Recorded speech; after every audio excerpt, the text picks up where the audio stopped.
What's up, guys?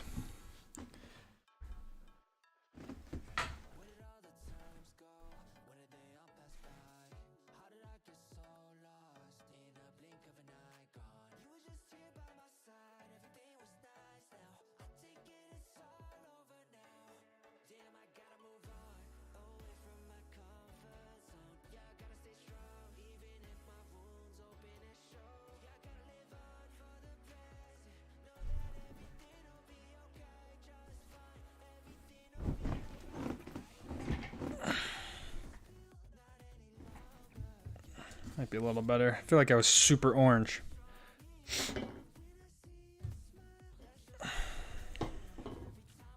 Jeff, what's going on, Jeff? Owen, Bon. Welcome, guys, to another Wednesday stream. What's up, Ski Man? Stage 17, the hardest climb. They have highlights. He's real close to... Yeah, man. I feel like last time I really followed it was like the Chris Froome days. I don't know if that dude's still riding, but Joe was always so big into road biking that it's kind of inevitable that I kind of watched it. But man, that stuff is biking's got to be one of the most grueling sports out there for sure, especially road biking like that. We got two Owens in here. Owen and Owen Sam. What's up, guys? Eric, what's going on, Eric? DC, what's up, man? DC, were you working today? Some pretty gnarly kind of thunderstorms.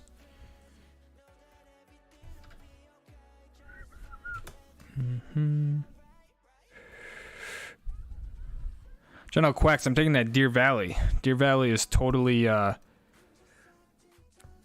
hooking me up. Same homie Ryan, who hooked us up with our winter stuff at Deer Valley, reached out and is getting me dialed in. Set me up with a lesson. I'm using one of their bikes, lunch at a cafe, I think. And I think he's even hooking me up with a season's pass, which is really, really nice of him. So, what's up, MR2 Fire? People still skiing at Mammoth? Yeah, Mammoth is still open. It's still ripping. They still have a ton of snow. So you can definitely go ski. I'm pretty sure you can ski top to bottom still. I think they have closed some areas, but you can still ski from 23 to the bottom. Joe seems like a tortoise. Yeah, he's a big TDF fan. He was really, really into it. I don't know if he's watched it much this year. He's on a bike ride right now, actually, I think. Lots of superlatives about the tour. Unbelievable and incredible.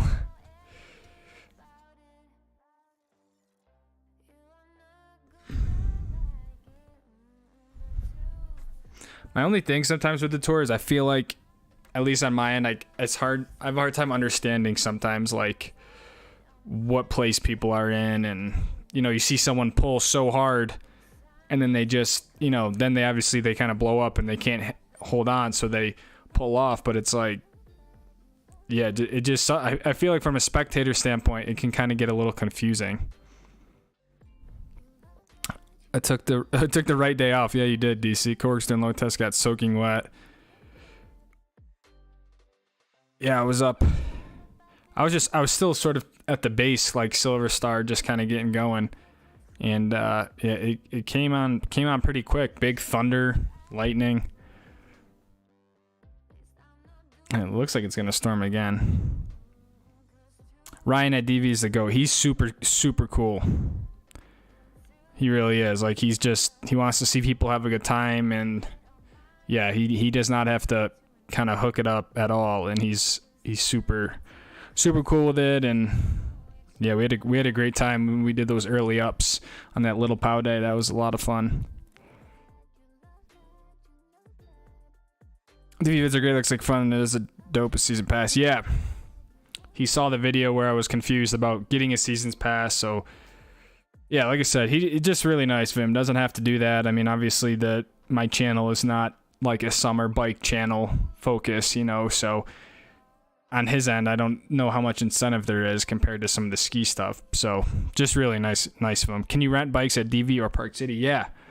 There's basically any ski shop turns into a bike shop in the summer, and there's a few places at the base of Park City. There's places at the base of Deer Valley. Then there's also just kind of shops around Park City in general that does bike rentals, bike service, all that sort of stuff. So if you ever, and that's with any ski town. So if you ever are in one of these areas, they'll get you completely dialed, tell you what trail to go on. So they do a great job of making it a nice time. So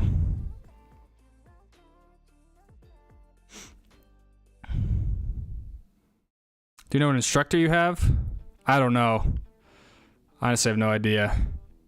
He's going to send me more information tomorrow with a little itinerary so I know kind of what to expect and maybe some of the highlights of what to look forward to film and all that. So yeah, I don't know, unfortunately, but I'm excited. Yeah, I kind of like that I've done a few bike days and now so I kind of have an idea of where I'm at and stuff to do, and rather than come at it like my first time where I feel like I'll just be kind of spend the whole day just figuring it out, I feel like I at least have some riding under my belt where now I can learn proper stuff. But Nate, what's up, dude? Nate the Lifty, what's up, man? What are your favorite ski systems, Owen? Probably my 116 JJs. Armada JJs. Armada ARV JJ 116. If I had to just pick one ski, I'd have to use those. But honestly, like the White Walker, the 121 is probably the most fun ski. Whenever I have that ski on, like the day is just gonna be a ton of fun. So that's probably my most fun ski to use, but it's not the most practical to use. So I'm probably going to get the ARV 100 this year and potentially the 124 Magic J. I just went down in line for the first time 2 weeks ago, and I'm like, I'm definitely hooked now too, says Owen.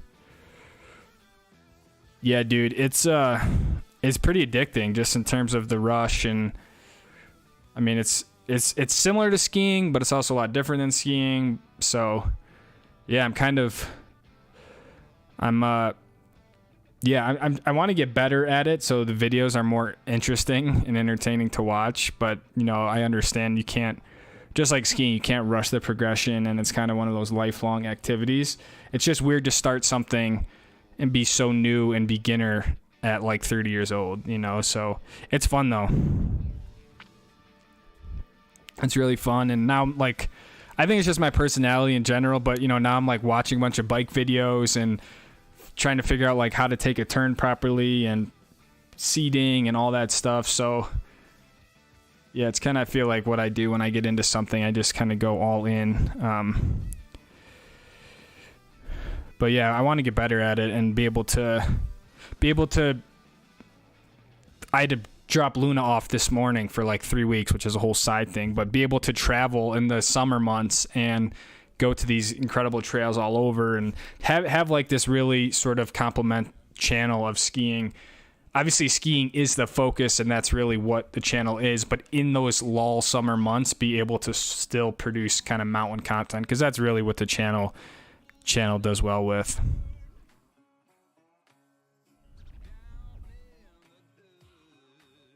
You're at Mammoth right now. I saw that, dude. Have fun, man. Is the park still firing, or did they take the park down? It's important to realize how much a team sport looks like. Different teams have different goals. Yeah, that's a good point, Jordan. Different stages, different climbs and time trials and stuff like that. It is an incredible. I mean, it is a team sport, right? Like you can't have one person go out and try to win. It just doesn't work that way. A lot of times the star rider, I'll use Chris Froome for example, back in the day, they're sitting in the pack the whole time and then they just break off the last few kilometers and go win the stage, right? So hard to believe that TJV took 4.4 second per kilometer over second place in the TT, almost doubled my first. Wow.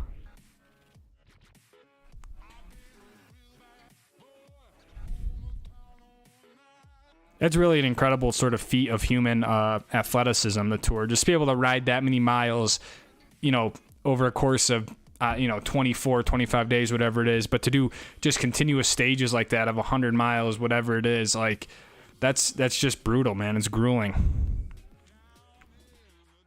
There's all new bikes at the DV Bike Shop. They are really nice. Oh, awesome. Yeah, I mean, the more I ride this bike, like it's been great for what it is and getting me into it, but the more I kind of realized, like I did my first like trail ride today where I climbed up and then descended, and like the bottom 2 gears, the chain has no grip on it, so the chain just slips. So I'm trying to climb on like almost a middle gear, and I feel like the bike is just too big because the guy who rode it is 6'2". So he obviously has a lot longer arms and legs than I do. So the bike is good, but that's why when Deer Valley was like, do you want a rental bike? I was like, yeah, I think it'd be cool to actually use a bike that might be different and kind of fit more towards my size. So I'm stoked for it. When's the e-bike video coming out? The e-bike video is on the burner right now. I had to send the company the video for them to approve. So that's what I'm waiting on right now. The video itself is done. I spent the past 2 days. I've ridden 100 kilometers on the bike. So I'm just kind of waiting for them to say, yeah, approve, or I don't know. I've never done this before where I had to send a video to a company first. So the video should come out, best case scenario, probably Friday. Worst case, it'll probably come out early next week. Chris Room didn't make his squads. Ooh, yikes. Kind of sounds like Formula 1. Kevin Graham, you, my friend, get the first Stoke button of the evening. Kevin, thank you for 4 months. What's up, Lucas and squad? Not much, dude. Thank you for being here. And then Ride B-Side gets the triple tap of the Stoke. $20. Here's 20 to put toward a Pivot Switchblade rental. You won't regret riding a Pivot, loving the bike content. Kevin, thank you for 4 months. Ride B-Side, thank you for the 20.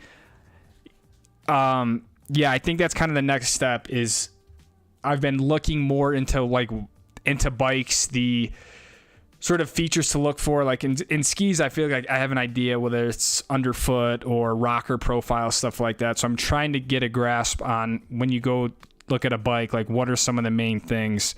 So I think sort of the next step of that is actually trying different types of bikes.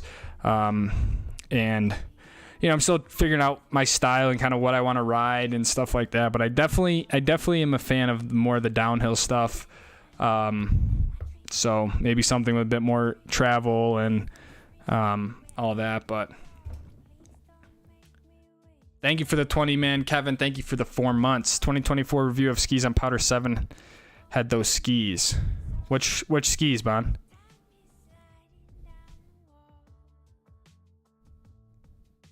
Thoughts on the Insta360 cams from Tidal? To be honest, man, I've never used it. I don't think I've ever even held one. I know they're very popular. I think from a 360 perspective, it is pretty consumer friendly to use. I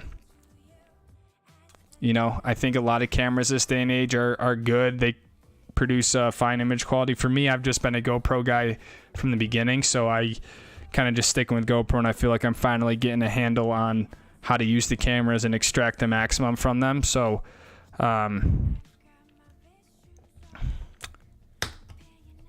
yeah, whatever camera gets you out there excited and stoked is really the right camera. I've just never used an Insta360 or any of those cameras, to be honest. On today's new episode of Being Financially Irresponsible, I just bit the bullet and bought the new Vocal Blaze 114s. Let's go, Austin. For that, you get a Stoke button just because I'm stoked to hear some bigger skis, the 114s. Dude, that's a sick ski. It's a responsible, financially irresponsible decision, man. That's going to be sick. What kind of bindings you putting on them? Do you prefer GoPro or Insta360? I prefer GoPro. I prefer GoPro, and now at this point being, having the relationship with Abe and stuff like that, like it's just, Yeah, for me, just GoPro's the way to go. But even before all that, I've always, I've started using GoPros back in the Hero 2. I think I went from the 2, then I went to the 4. I got a 5 because that was when the stabilization became like crazy. Then a 7, and then the 10, and now the 11s. But yeah, GoPros. Park is whack, but upper mountain is firing. I'm kind of curious that the park is whack. Like it's not there, or it's just not skiing well right now. But yeah, the upper mountain's been great from the beginning, dude. Jeff says, seems like your speed on the most recent video is much faster than the first ones. Does it feel like that to you? I think I am going faster, but it doesn't feel faster in the sense of like I'm out of control or it's too fast. I just think I'm getting a little bit more comfortable and stuff like that. But yeah, I'm still riding very conservatively. But once you learn the trails more and you're riding them more, you can be a little bit more confident for sure. But yeah, I think sort of kind of every day I'm getting exponentially better and more confident, and then it will kind of start to balance out more. But I think I have more of the knack for the speed and the downhill, but that's obviously where a lot of the accidents can happen. Are you sponsored by anyone, says Landon? The only one I'm really sponsored by, and that term is so loose, I feel like, but the only one who like truly gives me gear is Zipline, the company who gives me my goggles and my poles. And now they gave me a bunch of stuff that I'm kind of waiting to do a video on, but they gave me new sunglasses, new ski bags. So that's the only one I'd say I'm quote unquote sponsored, but even still, it's a very loose just deal that I've had really before I even made YouTube videos. But I'm not sponsored in terms of my skis or anything like that. Montec did give me a few suits, but I don't have any like formal agreements with companies of like I have to use their stuff, or anything like that. So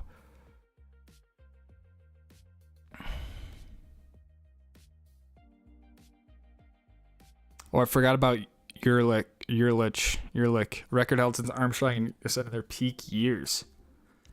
Wow. The question is, are they on PEDs? All right, I'm sponsored by a group of guys in a group of guys in a garage in Florida.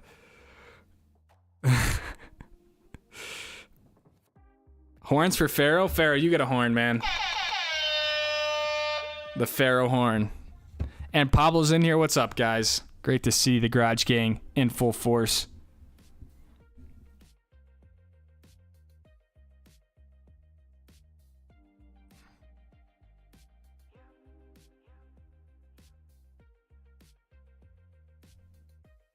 I have pretty strong feelings. I'm extremely skeptical of some of their performances. Are you skeptical because you don't think it's natural, or what's the deal?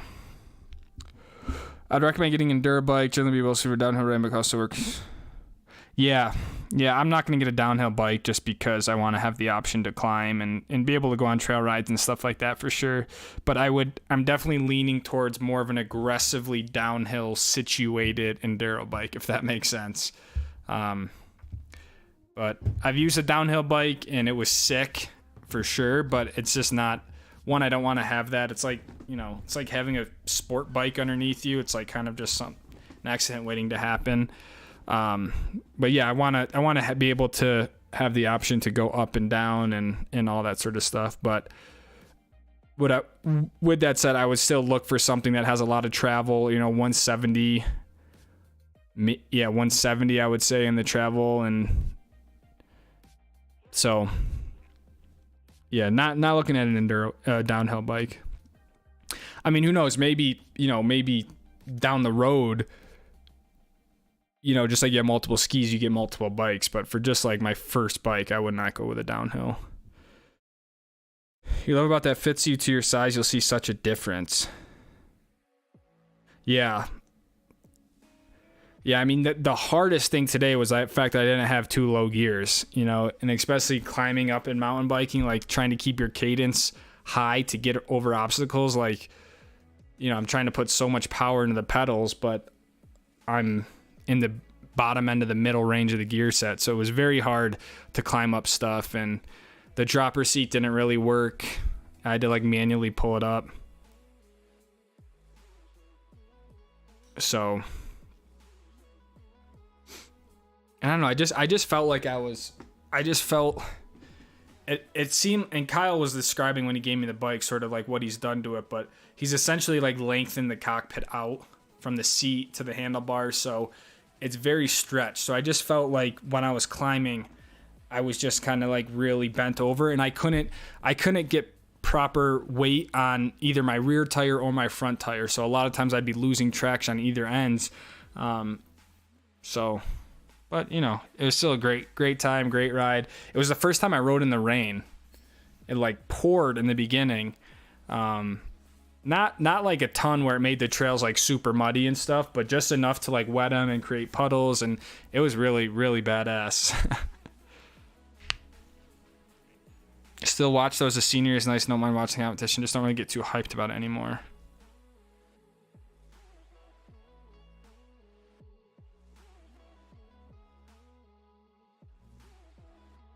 I gotta check it out again. I always loved watching them descend and stuff and going, 60 miles an hour, and I would love when it would rain and the stages. Like,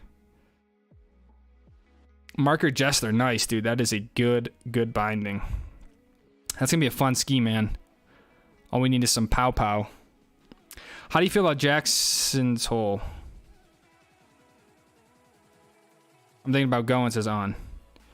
I think you mean Jackson Hole. But dude, I think Jackson is sick. I mean, definitely one of those big kid resorts. I mean, that place doesn't mess around. It's freezing cold. The snow is usually pretty good if they get fresh snow. The mountain is no joke. 100% if you have the opportunity to go, definitely go, man. Lots of fun stuff. The tram's a cool feature. Sublet chair is really fun. The Alta chutes. I mean, you can go on and on. It's a great place. And then you could even bounce over to Grand Targhee, which is on the other side. So you can still kind of do a two resorts.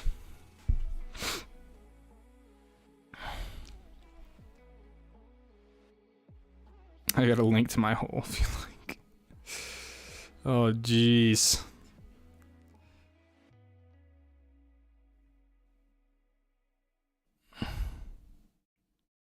Has Joe gone mountain biking? We have before, just in our lifetime. I remember when I was really young, we were mountain biking in Whistler, and I don't know what he did. He was trying to go down some rock face, and he like ended over the top and like broke his shoulder. Like, so he doesn't really mountain bike. He road bikes a ton. He's always road biking in the summer. But he's not like an active or avid mountain biker. Having a downhill bike as your only bike is kind of crap because it sort of paints you in a corner. Yeah, being able to ride bike parts, and like I feel like some of the bikes nowadays, like they're I mean, it's obviously not as extreme as a downhill bike, of course, but I still just feel like a lot of the bikes nowadays, even though the single fork bikes are aggressive enough for most riders to be able to do what you need in a bike park or going down the hill, like unless you're doing some crazy racing or competing or rampage sort of stuff. Like I do feel like a downhill bike can be a little bit overkill. I mean, and like you said, at that point you can't even pedal uphill with them. I mean, there's so Eric Gulseth, the $20. I know I'm watching too much Lewis content when I dream that you got launched into the air by a boat on the land and you walked it off like a boss. Crazy all hell. Eric, first off, thank you for the 20, dude. And second, that is pretty gnarly, dude. I don't think I'd be able to walk that off, but I'm glad the dream was not a nightmare, and it was more just a fun little dream. Side note on that, probably in April, my dad's best friend was kite surfing in Florida, and that exactly happened to him. He was surfing. He doesn't even know what happened, but he got lifted up and basically got thrown onto the shore. He ended up breaking his hip. He got in a really bad accident is what I'm trying to say. He had to go to the hospital. He's been in a wheelchair on crutches, like one of those crazy incidents where he got lifted up and then, I mean, he got knocked out, so he doesn't really remember what happened, but right to the shoreline, like his lung got messed up, his rib, really, really bad incident. And that kind of reminds me of that. He did not walk it off like a boss. Would a pole mount or a 360 selfie stick be better for an action cam while skiing? You know, I use both. I think they both have their use cases. If I had to choose one, I would go with 360 every time because it's just more versatile. The pole mount is great. I put the normal GoPro on the end of my pole for if you're ever doing a follow cam or if you want something slow motion or just looking back at you, it's good. A 360 selfie stick is really cool because it gets that invisible floating pole look that people think, oh, is it a drone or how'd you get that shot? And it's just one of those angles to throw in there. So, but like I said, if I had to choose one, the 360 selfie stick, it can be very annoying to ski with because you have your poles and then you have another stick. So that's where the pole mount is kind of nice because he just kind of slides onto your pole and you're good to go. Watch 17, there was crazy turns on the downhill.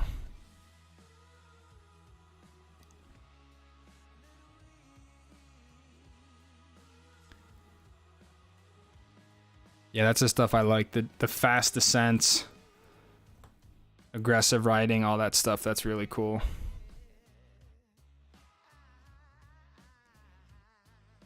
Unless you're doing downhill racing or something, a full downhill. It's kind of, exactly. So that's what I'm saying. Like, just more of the aggressive side. Like, I think the bike I have now is 150 millimeters of travel on the front and rear. I think bumping that up to something like 170, a little bit more aggressive, like head angle, stuff that's a little bit more suited to downhill riding, but you could still go uphill. The uphills are going to suck anyways, you know, so I would rather, what's the right word? Why am I blanking? I would rather give a little bit on the uphill for like the thrill of the downhill, if that makes sense.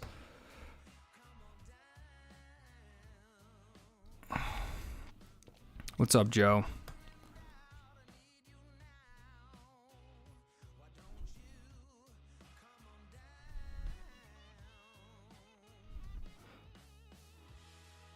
But the hard part is, like, even within a bike, there's like 10 different options that you can get, and they all go up by $1,000 per freaking bike. So that's why I'm stoked to try a new bike from Deer Valley. I have no idea what they use, but just trying something new, I think will be really beneficial. I think the next step is demoing some bikes and stuff like that. But at the end of the day, it's just an expensive thing to get. I mean, you can get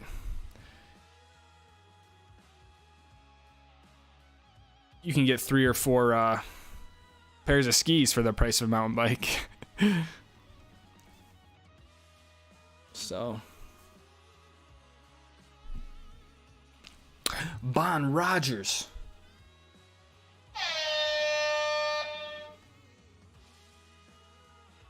Bon, you get the Stoke button, my friend. $20 for the new MTB fund. We have so many funds going on, I feel like I need to create a graphic. But Bon, thank you for the 20, man. Bon, Eric, Ride, B-Side, thank you guys. We will put that aside for the MTB fund.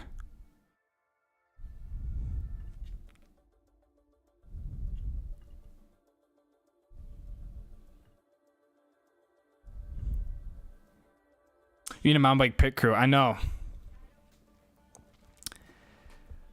That's a whole other world. Is just the whole suspension setup and stuff like that. I mean, thankfully there's like, I feel like I have a little bit of an understanding of it just from the car racing.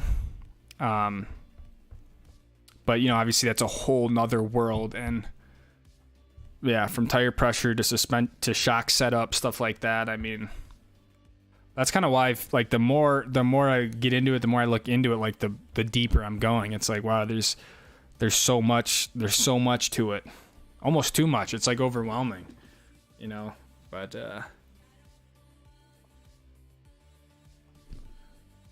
But you know, I'm like I said from the beginning, I'm not rushing anything. I'm not trying to you know, it's something I can do right now to enjoy the mountains and still make videos.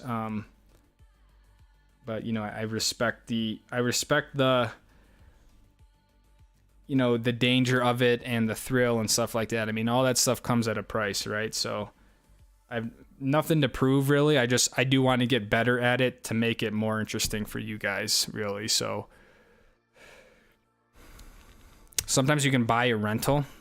Yeah, I'm sure you could do something where it's, you know, you demo it or rent it and then you just use that to actually buy it.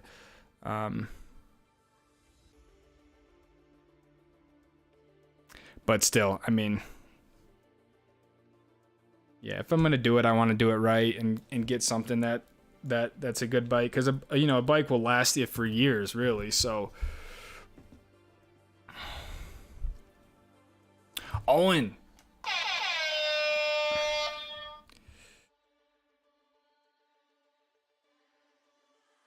Owen with the 20. Love the content, man. Keep it up. Owen, thank you, man. Another 20 bomb. That's 3. Owen, Bon, Eric, 4 actually, and Ride B-side. Thank you, guys. Stoked you like the content, man. I've been having fun with it. It's been obviously an adjustment period, but I feel like I'm slowly kind of finding a way to navigate the slower seasons. The YouTube shorts have been huge for me just in terms of keeping some consistent growth with the channel. We went from losing subscribers each month to at least now gaining subscribers and stuff, and just keeping the channel a little bit more relevant. And then obviously the biking stuff has been kind of a new thing. But I'm glad you like it. It's an interesting time. I got some interesting or some cool things coming up, some physical products that I'm working on, so hopefully I can get them figured out here in the next few months when the season rolls back around. So usually they put up the demos for sale at the end of the season. I walked through Cole Sport the other day because I was buying a bike lock, and I don't know. I mean, I kind of want, I expect there to be more bikes. Like, you go to a ski shop, it's like you can almost, for the most part, you can basically see every ski from different companies, whether it's Armada or Nordica or Salomon. Like, they have their own little section. When I went to Kohl's, it was almost like they had a deal with a bike manufacturer. That's the only bike they had in their shop. So it's kind of like, well, how are you supposed to? It feels like they were trying to sell me a specific bike is all. I kind of wanted to see different types of bikes and stuff, but it felt like it was just one brand, and that's like what they had. So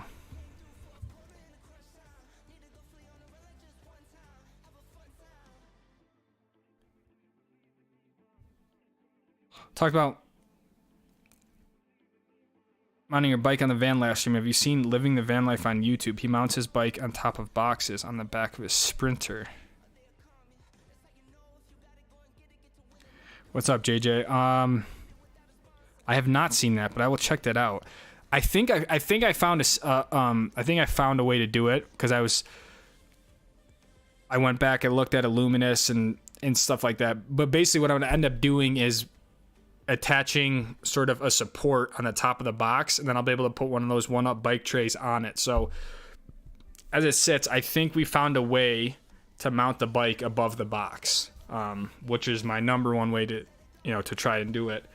It's just going to require a little bit of fabrication, but there's a lot of good mount points on the box itself. So that's what I'm thinking. I think we can make it work. It's just now, and I dropped the van off this morning to get the rust repaired. And this was something I had scheduled like almost 2 months ago. I kind of forgot about it and then kind of got the reminder. And I was expecting it to be like 2-3 days maybe. And they're saying like really at the least it's like 2 weeks, maybe even 3 weeks. So I'm kind of without the van, I would think into August, which kind of bummed me out because I wanted to go on a trip, and it doesn't feel right when I make a video without the van. That's the biggest thing. It really doesn't. Like, even trying to film today, I was like, this is just feels weird. It doesn't feel the same. But I know it's something I need to do to get it kind of in good shape, take care of some of that rust. But it's not that's why I haven't pull the trigger on a bike or anything. I mean, this is a pretty hefty repair. I just got it serviced last month, and so unfortunately I don't have the van to even start to design the rack anymore. But I will check out living the van life, man. But I do think we have a little away. But also, the more I think about it, then if I get my own bike, I'm like, is it safe to leave my bike on the back of the van? Like, even if you lock it, like, is it? I just feel like a little uneasy leaving it back there. Like, you have a $3,000, $4,000, $5,000 bike just sitting on the back of your van. Have you ever gone wakeboarding? Yes, I have, Dakota. I have. I kind of grew up on a lake, so I've done a few shunts of wakeboarding, a few shunts of wake surfing.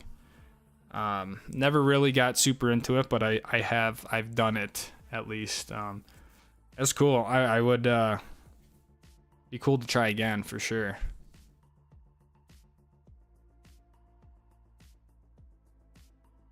Thanks, JJ. Love the biking content. I appreciate it, man. Hopefully it gets better and better. Still learning. We'll forever be learning, but makes me want to get back to mountain bike. Got both mountain bike and a road bike. Both are Cannondale. Nice, dude.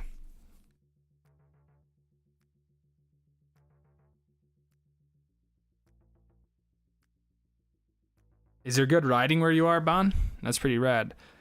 Xander, what's up, man? Yo, yo, yo. Happy hump day, y'all. Is it hump day? It is. What's up, dude? How was the Great Smokies?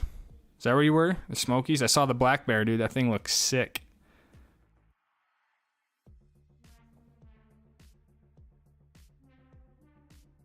Bike shops usually have maybe 2, 3 at the most.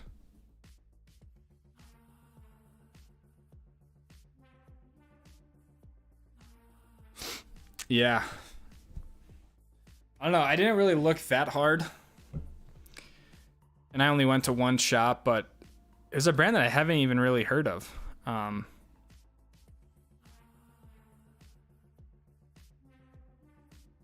don't know. It was just as weird. Whenever I'm out of my comfort zone, I freak out and leave. I was like, can I like pull this bike off the rack? Can I like sit on it? Like, what do I do? I need some new skis. What do you recommend? Says Owen. I've been skiing for 5... Wait, where'd it go? I've been skiing for 5 years.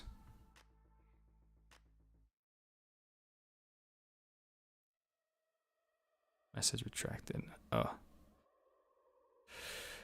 Well, Owen, I would ask you, where are you? You know, first thing is, are you on the East Coast or are you on the West Coast? What type of... So let's start there, like east or west, because that kind of determines snow quality and snow consistency. What type of skiing do you do? Are you a park skier? Do you kind of stay on piste, as they say, and ski groomers, or are you more of like an advanced? Do you like to go up to the big mountain stuff? And really, what I would recommend, I'll recommend like an underfoot to you, and then I think finding skis within that at the end of the day are kind of one and the same. Little nuances here and there, but I think it's more or less kind of what size ski should I get. That's such an important, I think that's such an important topic. But if we can answer some of those questions, I think we can all kind of narrow down what might be a good ski for you. I got a mountain bike, a divorce, and a vasectomy back in '89 from Jimmy John's. That sounds like a hell of a year, man. Mountain bike, a divorce, and a vasectomy.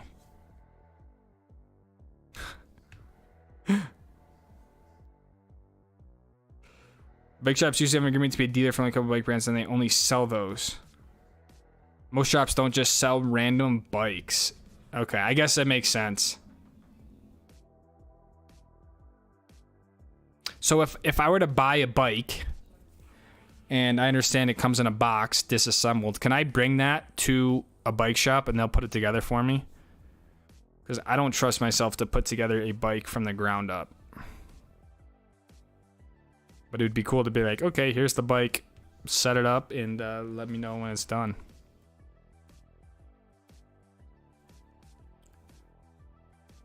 Just learned a 17-year-old in Central Ohio races in the GT3 World Challenge America. Oh, Seth Lucas.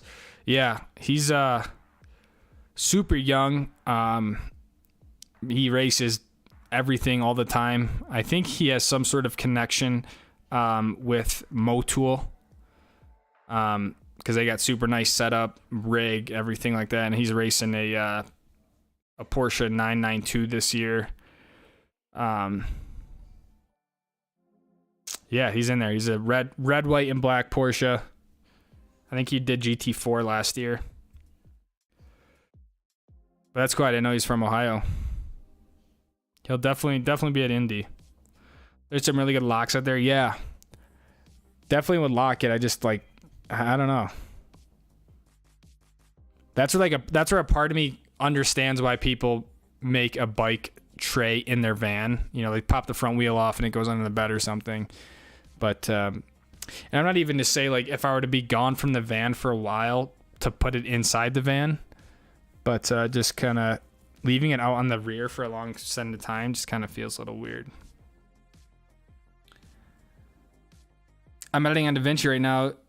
Nice, dude. Smokies are dope. My favorite time ever out there. Got some awesome beer photos. Kind of mountain bear couch. 50 feet out is amazing. Damn, dude. 50 feet is close, dude. How do you like DaVinci, man? It's definitely a great program. There's like I said, there's just some nuances with it that maybe I just didn't have the patience to really figure out, but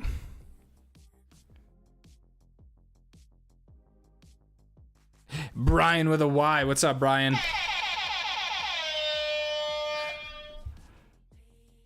Brian gifted 5. Bond Rogers, Chris Noddy, Brad Buss, Garner Sheffield, Medium of Media. Welcome. Bond, welcome back. Chris Noddy's in here. But Brian with a Y, thank you for gifting the 5, my friend. Have you made it up to Mammoth at all recently?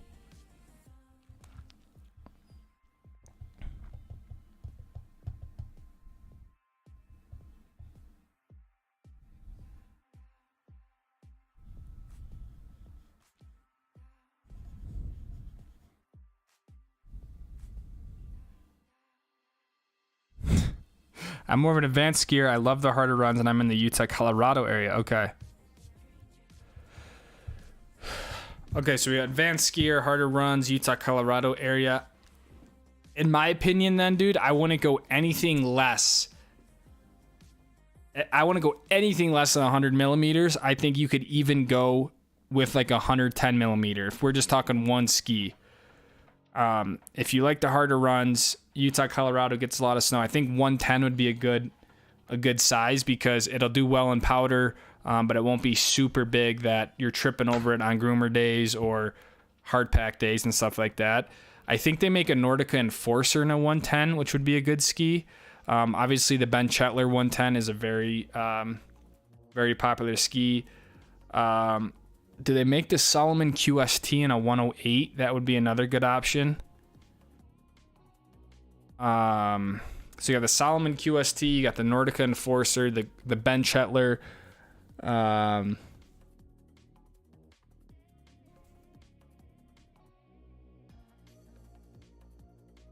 Armada ARV 106 is good. I think for one ski, I would be a little tentative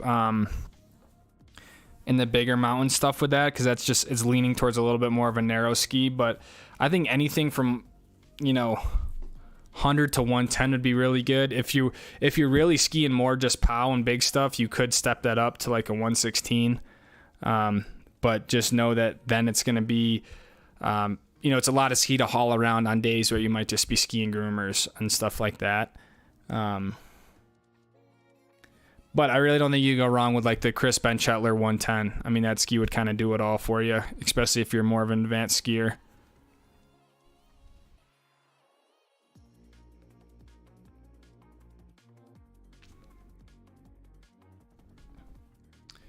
There's a ski that I'm blanking on.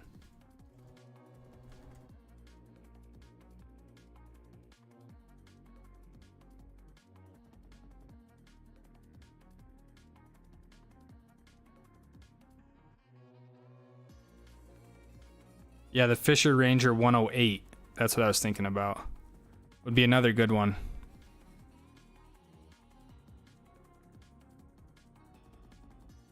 And then you kind of get into like really small nuances where it's like if you ski switch a lot and you're spinning, you kind of want something that's going to be twin tip. You know, what kind of side cut do you want, the rocker on it? So that's where you can get a little bit more specific with your ski style. But if you ski advanced stuff out west, I wouldn't go anything less than 100. Any bike shop will put together for you, no problem. Okay, cool. Can I just bring in the empty, like the box?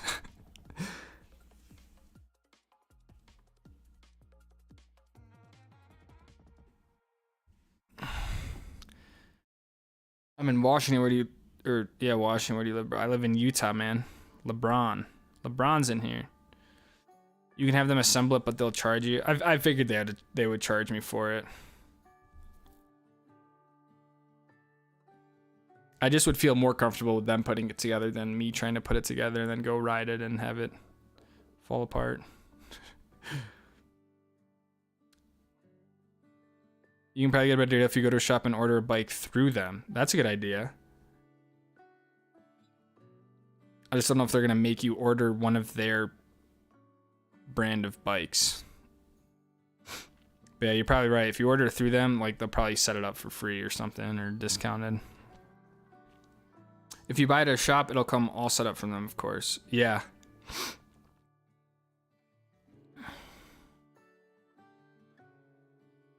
I don't know, to me it's like kind of equivalent to like mounting your own skis. Like some people can do it, you know. I think once you do it and learn it, it's not hard to do, but if I get new pairs of skis, I'm not going to mount my own bindings. I'm skiing the Ice Coast, mostly park with 1 or 2 trips out west. What width should I get? I was looking towards the 100. Yeah. I think that's a good anything from like 95 to 100 would be rad, cuz like that 96 underfoot is still really doable for park. But it will still allow you to ski some stuff out west pretty well, where if you go less than that, like 86 or 84 for park, it's gonna be a really tough ski to use out west for your 1 or 2 trips. But yeah, I think something towards 100 would be pretty good.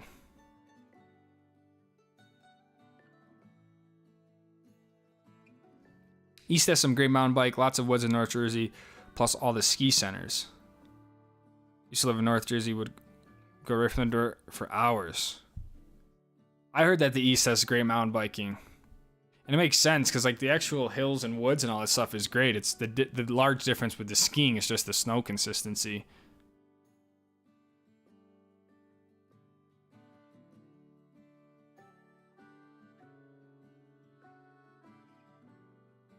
When's the next paintball match from Jeremy Green? I played 2 days I just played Saturday this weekend. We didn't play 2 days. But we're taking this coming weekend off. Then we have 3 weeks in a row because we're getting ready for a tournament at the beginning of August, or 2 weeks into August in Colorado. So we're gonna be doing our first tournament of the year.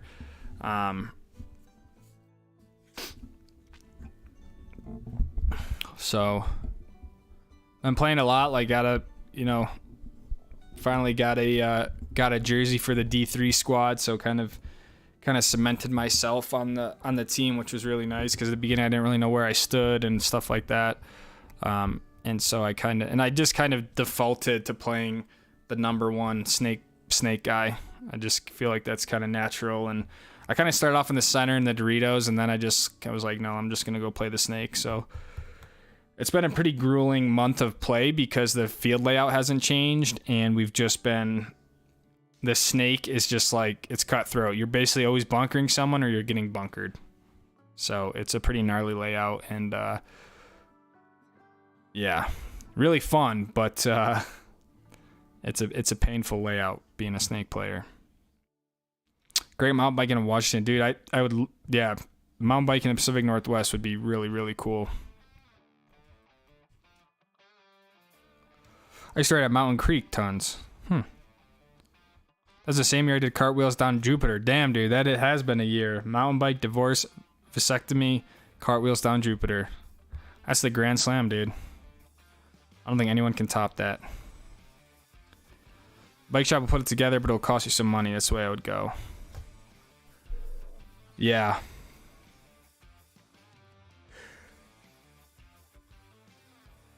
I mean, I don't have a problem putting like the front wheel on and the handlebars and stuff, but like if the actual derailleur and the gears and all that stuff is like not on the bike and it's just like an empty frame, that's where I'm kind of like, yeah, I don't trust myself with that. But if a lot of the components are on the frame and it's just putting like, yeah, some of the odds and ends on, I obviously don't really have an issue with that. But from some of the stuff I see, like the frame just comes like by itself and then you take the components out.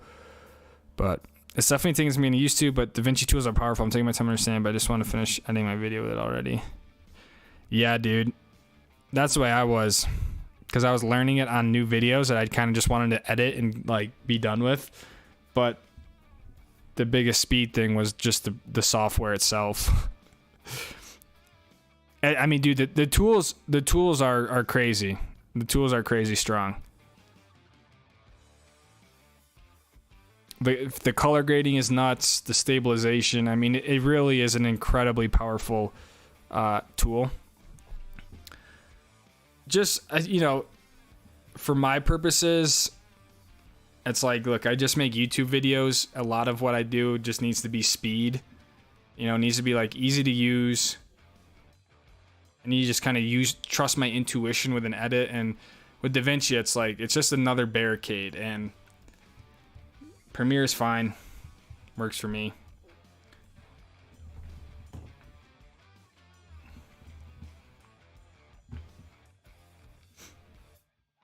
I know a lot of people edit in Premiere and then they color grade it in DaVinci. But again, that's a whole nother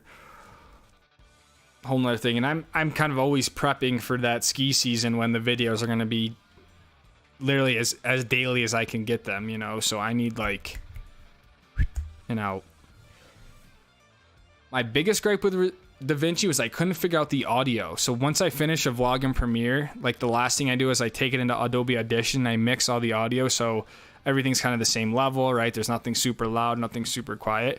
And I could not figure out how to do that in Resolve. I watched the videos and just like none of it made sense. And I'm like, the audio is literally like the most important thing of the video.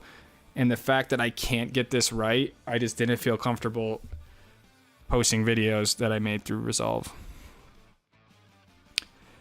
We went last weekend to Mammoth, got 3 good days in your eye. This one was pretty decent. Elan 96 is now thinking about getting Fisher 102s. See, I just talked about the Fishers, the Rangers. 3 good days in, dude. The snow is good, man. I mean, I haven't been, you know, obviously since June, so I'm sure it's a lot different now, but it's legit skiing out there. Elon 96s, Ranger. Why not move up to like the 108s, Brian? I feel like 96 and 102 is very similar and underfoot. It might be best to have something a little wider. Then you can have some different skis, but the Elons are 6 ski also. Crazy how wide skis have gotten. Just wait till I pull out my 133s this year. Reverse side cut. Complete rocker from the toe piece up. I can't wait to use those. Such a big ski, right? You can't flex them, but if you want to talk about surfing pow, that's the ski you need. I'm just telling you. I'd pick a bike that you want and find a shop that is a dealer for that brand. Then you can get the bike for the same price. Ooh, good idea. Good idea. Find a shop that deals the bike that you want. Then wiggle your way in there. Yeah, the whole other thing is, like I said, like when I look at a bike, it's like there's that bike, right? Starts at whatever the price is. But then, like, there's so many options with that same bike. And then next thing you know, the bike is $10,000. You're like, wait a second. How did you go from $3,000 to $10,000 just in different components and carbon and super carbon and whatever it is, you know? It's like, what is actually the important things? Like, do you need, is it better to get a rear shock with a spring in it? Or what is it, a coil? No, not a coil. Or air? You know what I mean? Like, you can either get a shock that is like an actual spring rate, like you'd have in a race car, or like a coil, a reservoir, and like it's $1,000 difference. Like, what's you know, what is important? What's gonna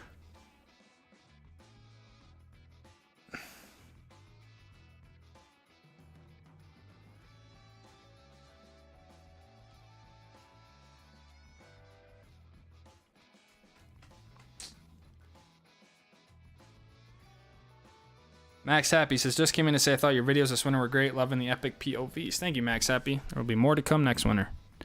Also, the bike you buy online is mostly assembled. You really just put the handlebars, pedals, and wheels on. Okay. That would be easy.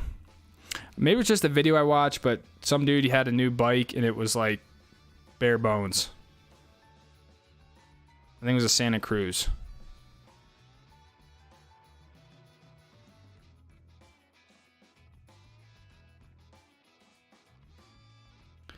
Any ski wrecks for 100mm then? I'm gonna have to go with the bench Ettlers because it's such like a staple type of freestyle ski that would obviously be great for the park and POW. Honestly, the Armada ARV 96 would be good because it's a little bit more positioned towards park, but still has that sort of freestyle all mountain feel as well. So the ARV 96 could be a very good option for you there. There's got to be something from K2. I feel like that's like if you ski mostly park and stuff. Like I'm not gonna recommend like a Nordica, you know. K2 Reckoner 102 could be a good one. So you're gonna want some twin tip, right? Yeah, the Reckoner would be a good one. 102. The Armada ARV 96 would be a good one. Armada's also coming out with a 100 ARV, which could be a fun ski. I still think the 96 would maybe be a little bit better for park specific stuff because this is the 100 is made with the Karuba core, so it's going to be a little bit lighter, less resilient from all the park hits.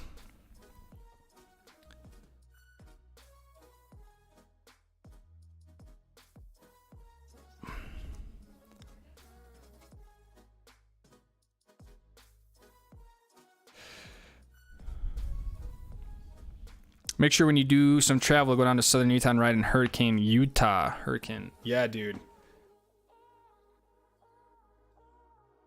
I'm really looking forward to riding down in Moab and stuff like that. And that's what I was saying. Like, I don't know if I said it on the stream, if I was just talking to someone, but like, no, I was saying it in the vlog that I was trying to make today is like the more with skiing, right? Like you, and we're not going to talk about backcountry. That's a whole nother thing. But with skiing, like you always need to have a ski resort, right? So it's very selective. With biking that I'm learning is like, you can just go to BLM land and national forest and there's trails and stuff. And it's like, man, the options almost seem like unlimited. And so being so close to so much biking is like, man, it's pretty insane. So I'd love to check out some of the slick rock stuff at Moab and go to Mount Hood over there. And yeah, I think like September, I'll do like a Moab bike trip of some sort. Southern Utah trip. The bike comes 70% assembled. If you buy a bike online, it should only need handlebars and front wheel. The shop I work at gets frames from certain brands that they only sell through the shops. Okay, that's good to do. So what you're saying, Ryan, is that the components typically already come on the bike, short of putting on handlebars, the wheel, maybe the pedals.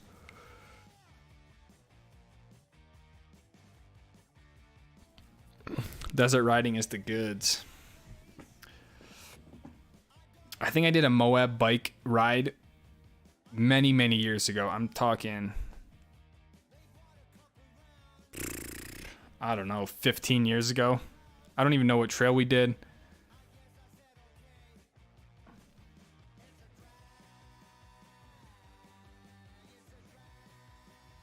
The stabilization is insanely awesome on DaVinci.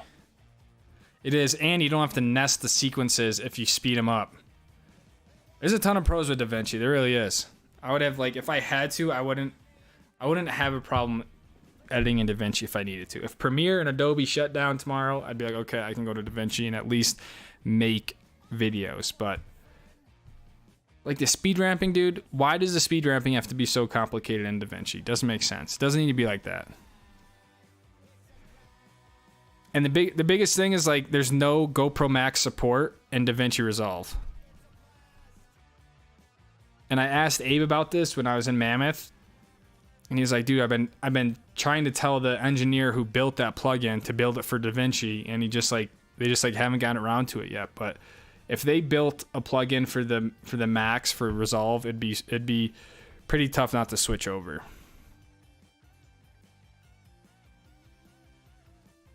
Mountain bike in Moab, that's a place, mountain bike. Faxbon, yeah. Moab's awesome. I'd love to go down there. It's just right now it's 100 degrees down there, so.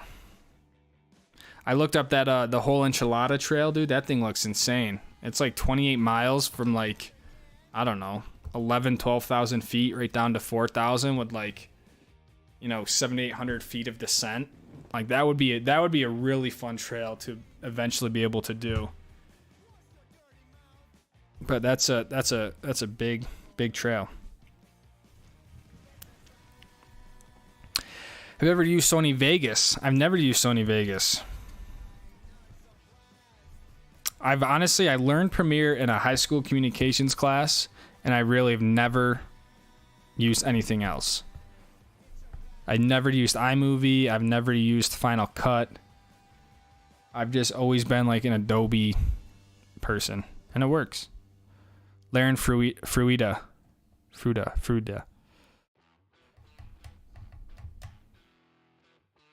I'm scared of going to 108s.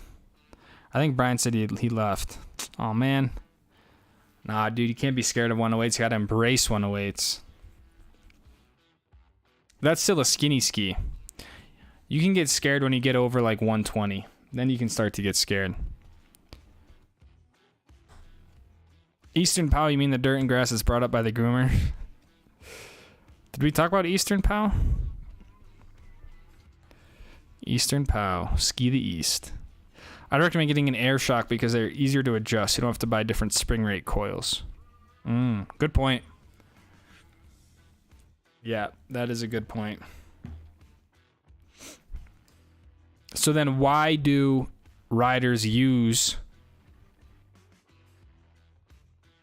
like spring coils instead of an air shock or a spring shock?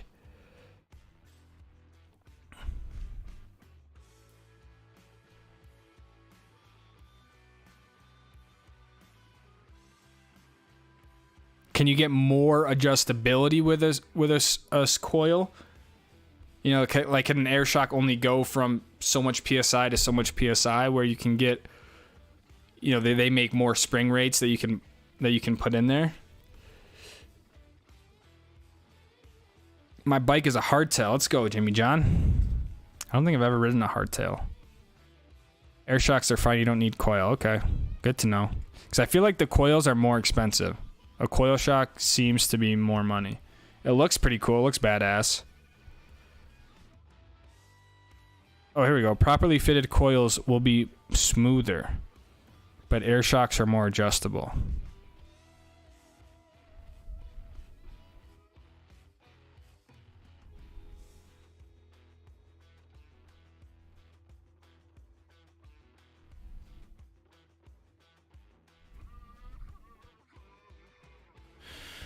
Huh. Yeah, the adjustability aspect would be nice. Be able to give a few clicks here or there when you're on the trail and not have to worry about swapping out a whole shock. A whole spring.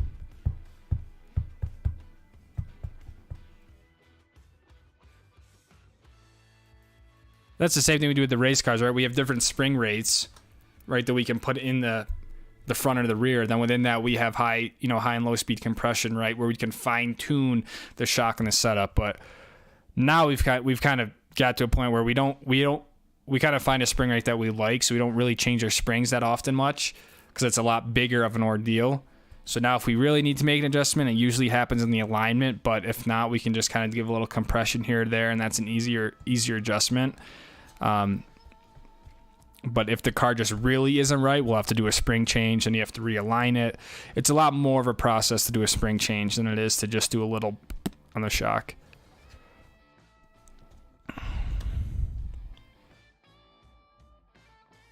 You probably just bought a frame and all the parts separately. Some diehard super pig people build up a bike that way.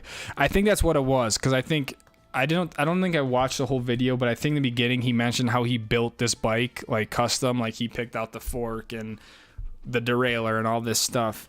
I just thought that was something that you did anyways. But yeah, he might have bought it might have been a custom bike from like the ground up. So maybe that's why it was all apart. So that's cool. So that's why if you do buy just like a bike on a website and pick one of their options, if it comes mostly set up, that's kind of nice. That's what we had to do with the I don't think you can really see it, can you? Oh, I was kind of too zoomed in. You can see the e-bike there in the corner, parked on the patio. But yeah, spoiler alert, we had to just put like the front wheel on, the handlebars, the pedals and stuff like that.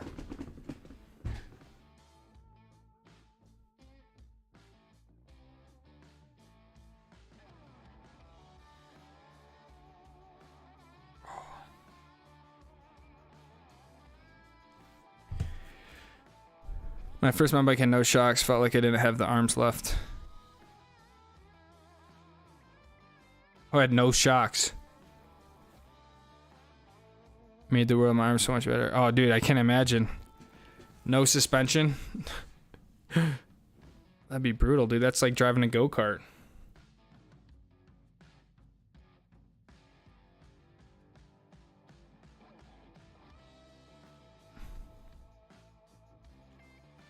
The West Coast wipes the floor with the East.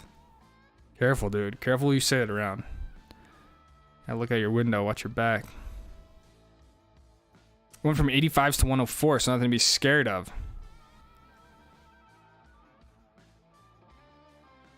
That's a big jump. 85 to 104. Honestly, I think wider skis for most part. I mean, unless you're talking like straight ice or really hard pack, I think a little bit wider ski just gives you more stability. But again, I've always been a proponent of a wider ski. I mean, I dailied the 116 for many years, but I don't know, just kind of one of those things. Like and I guess I'm a little bit more towards like the bigger mountain stuff, you know, charging down steep stuff. It's nice to have a big platform underneath you, but if you're looking to go drag some knuckles and leg carves on groomers, a wider ski is not going to do you too good. What up, Lucas Squad? How's the mountain biking? Roberto, what's up, man? Good to see you, my friend, dude. Mountain biking is good. I mean, I've been trying to ride just about every other day. You know, I rode Friday last week, and then I played paintball, and then I rode today. And it's been great, man. I just had no idea it was so fun. So I did my first like trail ride today in a long time, where I actually went up the hill and then down. I didn't just go to a bike park. But gonna take tomorrow off. Then I have I set up like a bike lesson with Deer Valley, which should be really cool. I'm excited to film it, excited to share it with you guys. Excited to get like proper instruction on how to ride a bike. So they really went above and beyond. It's gonna be another little, you know, day of biking, lunch at the Royal Street Cafe, and I think they even hooked us up with a season's pass. So I've been talking about getting a pass and all that sort of stuff, and I think they Ryan was like, "Hey man, here's a season pass." So should be a lot of fun, and hopefully I can get better, stuff like that, make it a little bit more entertaining.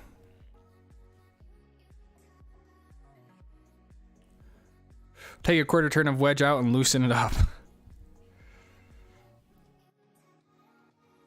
And I think that's the other side of it that I'm starting to like is I'm really involved in the setup of the race car and stuff like that. And I really enjoy sort of trying to that search for like the perfect setup and trying to extract the maximum out of the race car. And it's very similar with the bike, what I'm learning, you know. So there's a lot of crossover in that, whether it's tire pressure or shock settings, you know. So there's in my opinion there's more crossover between the mountain biking and racing than mountain biking and skiing. Obviously they all kind of work together, but racing is very similar to biking for sure.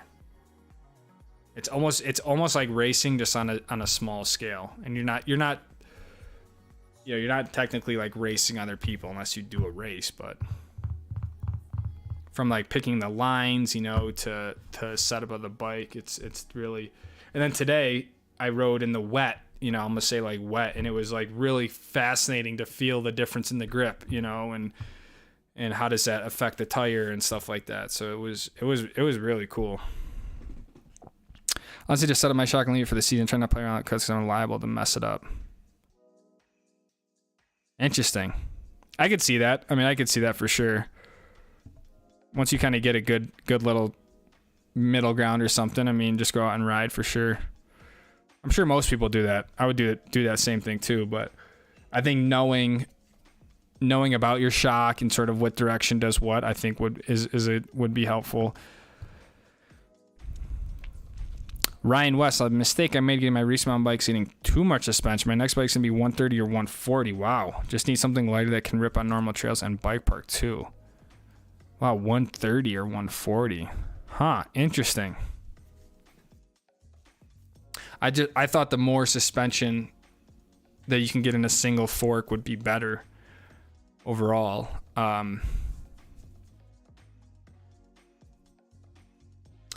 I guess, yeah. I mean, I guess the more suspension would really make climbing just harder. But I don't know. Like I said, I feel like climbing is always gonna suck. And I feel like kind of sacrificing some of the efficiency on the uphill for more of a thrill downhill is a trade-off I'm willing to make. But I don't really know. I think what I'm on right now is 150 millimeters on the front and rear. Right now.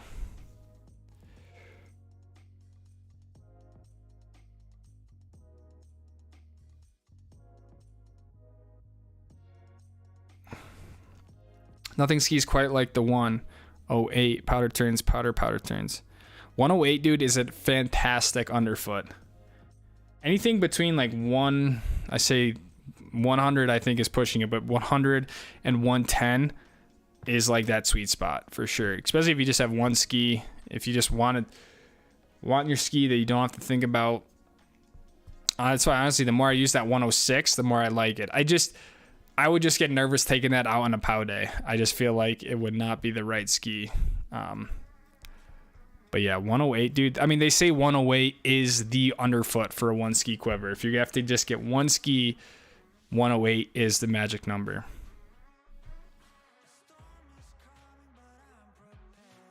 In my opinion, you definitely don't need anything wider than a 116. If you ski the resort, you don't need anything wider than a 116.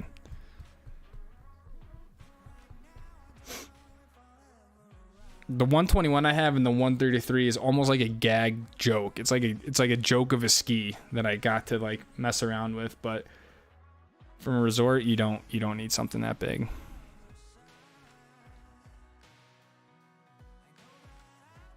Owen says no such thing as too much suspension, the more the better. And Ryan says there's such thing as too heavy though. Ooh. Interesting. More suspension equals more weight.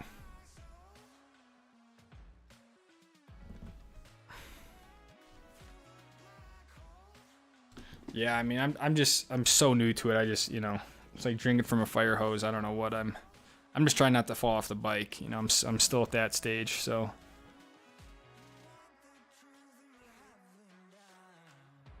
I had a lot of fun today. It was just kind of unfortunate that my my two lowest gears, the chain just slipped. So I really had no traction in those lower gears. So I'm trying to climb with a very low cadence, which is just hard.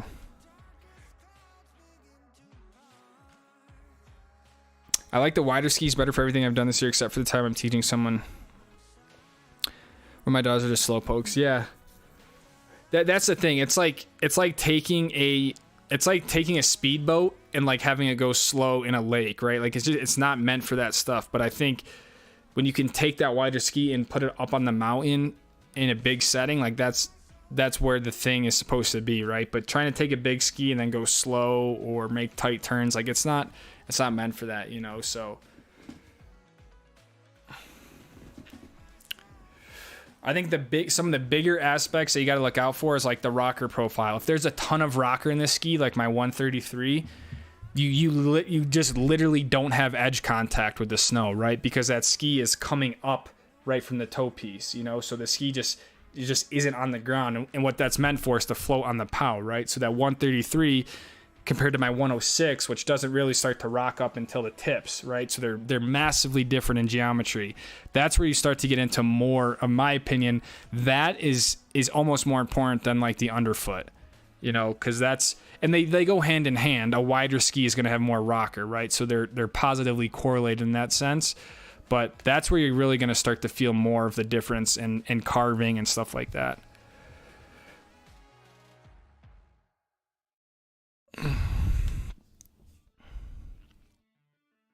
Wide skis, no on ice. True, Bon. Yeah, I mean, if you're talking skiing on East Coast ice, I mean, a wide ski is going to suck. Just because it's too much of a platform to even get over there. And then like I said, in a lot of the skis, and really a lot, like even the Ben Chetlers now, like a lot of the skis now, they're doing away with the edge on the top of the top and the bottom of the skis, right? So a lot of these skis, granted, it's the part that doesn't really contact the snow, but there's no edge on it, you know? So trying to lay that over in ice, like you just have plastic or whatever the ski's made out of, you know? You don't have an actual metal edge on it.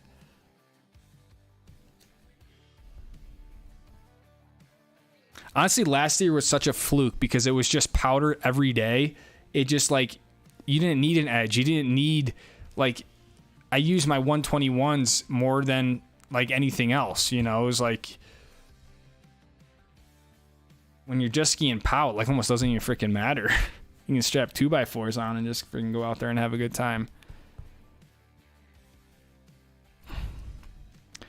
Purchase amazing cross country trails, dude. What I've noticed, and even today I did like Armstrong up to Mid Mountain down Spiro. Like, dude, the trails, the single track is so freaking narrow, and there's like huge bushes on either side. Where like Deer Valley, you know, it's like a little bit wider. Like it's almost like skiing a groomer.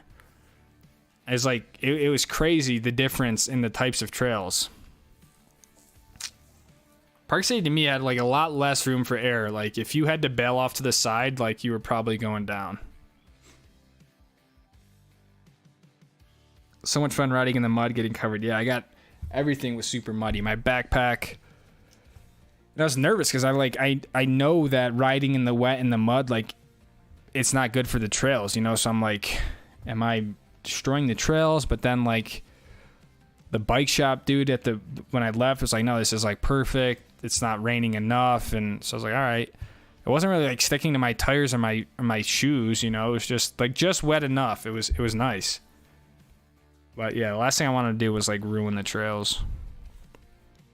I saw a dude on 140 full rockers. Dude, I don't know if it was the same dude, but I swear when I was at Alpine early in the season, I skied with this dude and he had like K2 pontoons on that were like around 140. They were massive skis.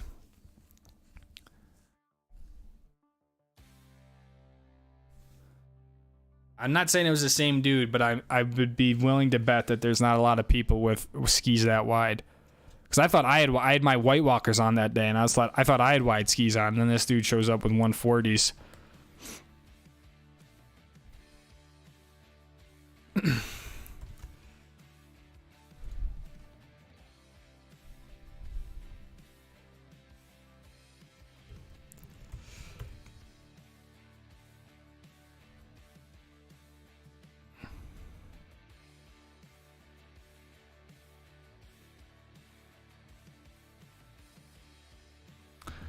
Montec Doom or Dune?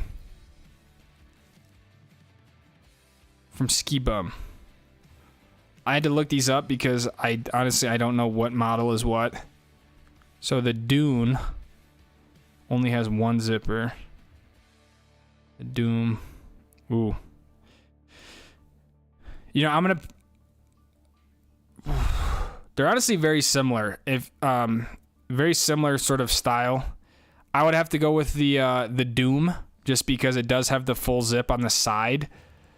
But either way, they're kind of tough to get on. I mean, The Dune is going to be a warmer jacket because it's a little bit similar to like a one piece where you don't have that whole open side. But, you know, it kind of comes at a trade-off of not being easy to get on. But I haven't looked at Montech stuff in a minute. They have new stuff? No new stuff yet.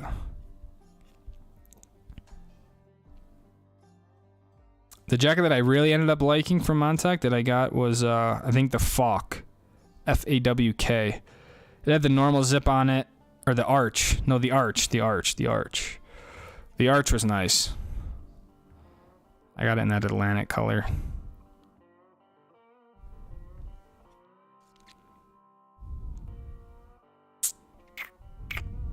Is the guy who films your paintball games able to use your drone to get aerial footage of the live action from Jeff? Yeah, so we flew a drone. We have drone footage last time we played. I haven't put the video together yet just because it's, yeah, they don't do the best, but we put together, I had them fly the drone. It's cool stuff, you know, because you can kind of see the field from a bird's eye view. So yeah, he's a drone pilot. He does it all. So I think he had the drone up and he was filming at the same time.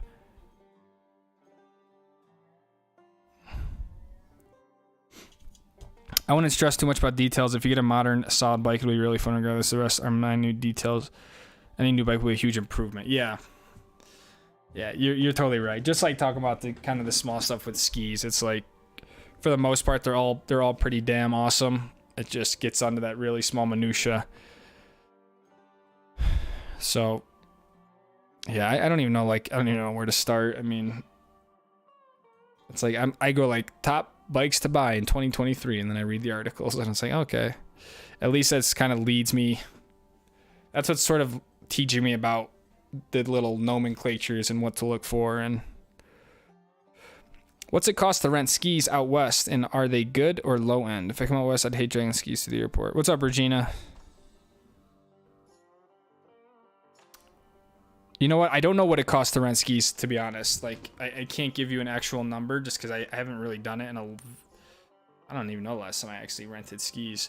My mom did it probably 2 years ago. I just don't remember what she paid. But just like anything, you can get different levels, you know.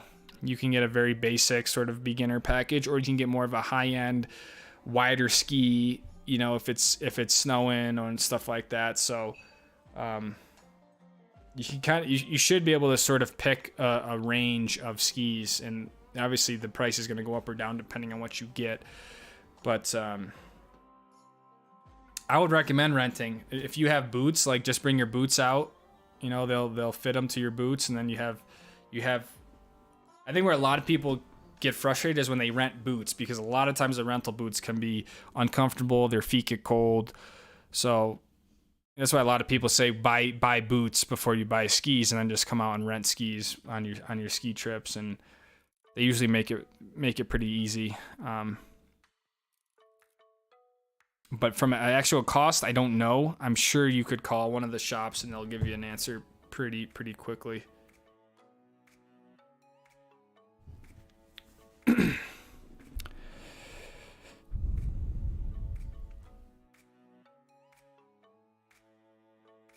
Cheaper to demo performance level skis versus demoing skis. Also, where you're at in terms of location, whether you're renting. Yeah, I mean, slope side versus non-slope side is going to be a big difference too. So I know it's a little bit more of a hassle, especially if you're staying slope side. But yeah, I mean, if you rented off site, I mean, it would be considerably cheaper than renting, you know, right on the ski slope. But, you know.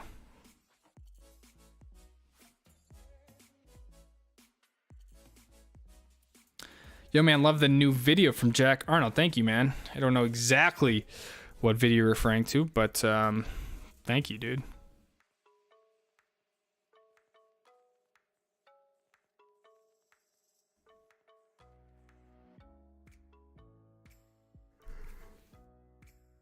I drag my skis through airports and also like to demo to see what's new sometimes. That's honestly some of the best stuff. Like, a lot of times you pay you know, you pay $50 and they'll have a Solomon booth set up or whatever. And you can just go, you literally can do a run, come back, change skis, try another pair of skis, you know. So the demo days are definitely some of the best kind of bang for your buck to figure out if you're in the market for new skis, or do you want to try a wider ski or a narrower ski. Like, the demo days are pretty nice because you're able to use skis on someone else's, you know, they're not yours. So I think that'd be fun to do this year, is like do a demo day, you know, or set something up where I just try a bunch of different skis. Or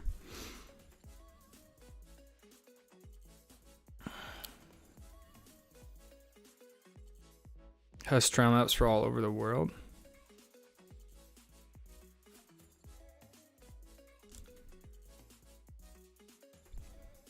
Love having my own pedal skis. Helps your confidence when in tricky spots. 100%.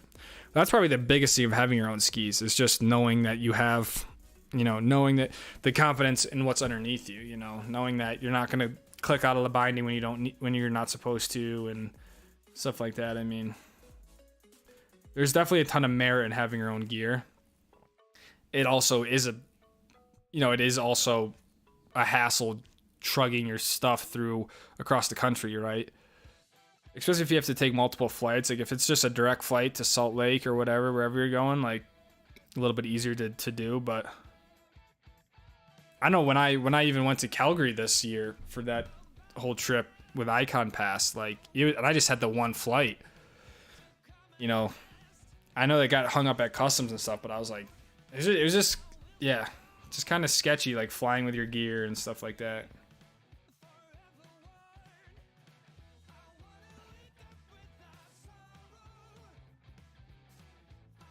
Are you renting from the resort or from a local rental shop? If you rent from the local rental shop, you'll get better skis. Not necessarily. JH has a lot of options versus local rental shops. Huh. I would, you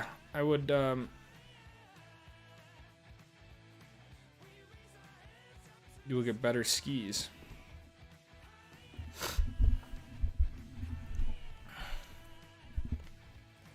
I mean, I think at the end of the day, like, whether you go to a place at the resort or a local rental shop, like, any place, if you say, hey, I want the best sort of stuff you have, I mean, all that stuff's going to suffice for what you're doing.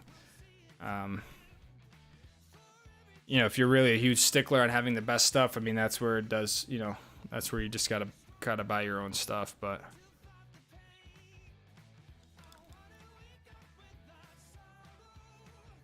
I will never rent boots, says Bond. Yeah, I agree. Boots is just tough because a lot of people have footbeds and, you know, custom molds and stuff like that. So I remember when my mom came to Utah a few years ago on a trip and we went skiing, like, she had a very, very bad experience because the boots were so bad and it just kind of sucked.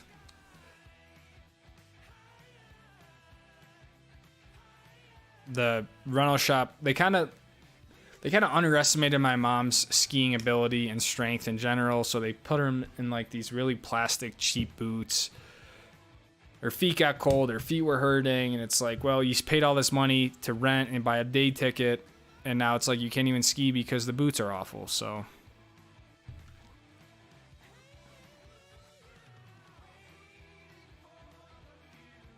that's why I think boots and the bindings. I think bindings are some of the most overlooked piece of equipment that people, that people look at when getting ski stuff. But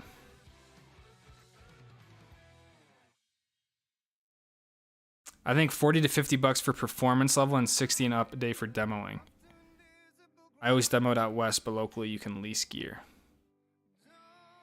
$40 to $50 a day for performance stuff. It's not bad. I mean, I guess once you start add everything up, then you need a lift ticket, and, you know, that's how stuff gets expensive. But I think I saw an article where, like, the day ticket at Deer Valley this year is like upwards of $285 a day at the window. Then, like, with taxes and stuff, it's like over $315. It's like the most expensive lift ticket in the US. Is Deer Valley. If that doesn't justify getting an icon pass, I don't know what does, because $300 to ski is like crazy. I think the key is to find a shop having the brand skis you want to demo, especially if you're looking to buy. If not, it doesn't matter as much.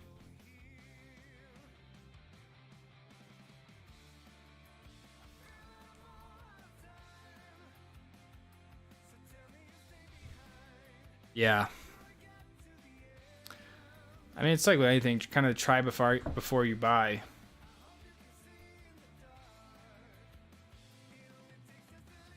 At least the boots you can bring on the plane. I saw a guy wear his boots on the plane. Pretty funny. My God, dude. Wearing boots on the plane. I couldn't imagine. I mean, I guess you got to save space, right? I remember we would bring our boots, because I remember like strapping them together. I think I had old Langs back in the day when I was, 10 or 12. And we'd have our helmets on our backpack, and you'd like get on the plane like you thought you were so cool, right? Like, yeah, I'm going skiing. Going to Salt Lake. Who else has ski boots here? But yeah, good point. Like, boots you can bring on the plane, it's easy. Owen Sam, see you, man. Thanks for stopping by, dude. Have a good night. Are you going to heli ski again? I don't know. I would love to. I mean, at this point, I don't have anything planned. It's a little bit too early. But I think the goal is to at least do a heli trip a year, or a heli day.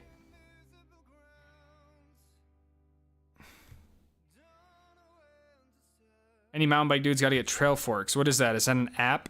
What does it do? Got to get Trail Forks. It's a must. Potential Japan trip from Tidal. Yes. Yes. I mean, that would be, like, if we pulled off a Japan trip, that would be like an epic mega success. That would mean that we're doing something right. We're able to get it done, and go ski internationally. So, I mean, I would love to do a Japan trip.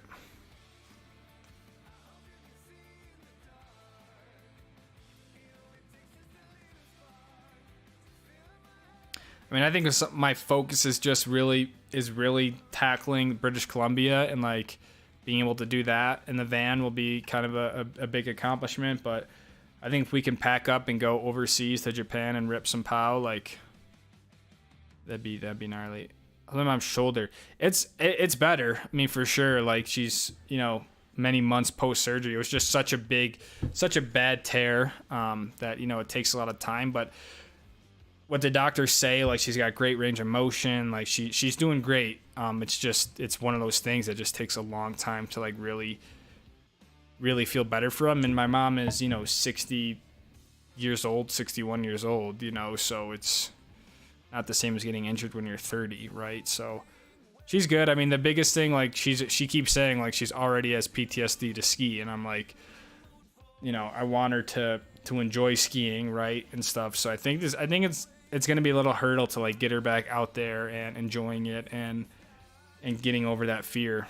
Because she was doing so good before that. That's the thing. Like, she was just getting back into the sport. She was doing great, and she took one bad fall that really kind of, that she really ended up paying for. But I think getting her back on the bike, back out there is going to be important.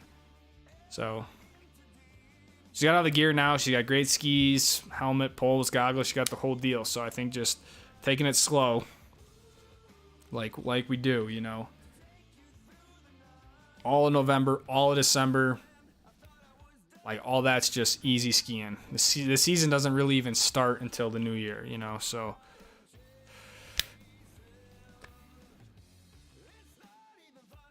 You can also demo boots. I have to get new boots this year. That is one thing that I am going to be looking to upgrade on my boots. Looking windy out the window, Lucas. You know what it is? I think we're getting another storm or something. I mean, it's dark, it's windy. Might get some rain coming up here soon. It's been good though. I feel like past like three weeks, it's been just super hot, dusty, dry. So we could use a little bit of rain.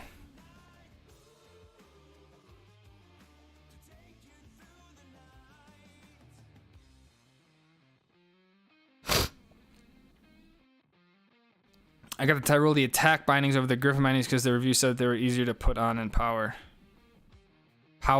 Okay. I can attest that they're easy to click into in the powder.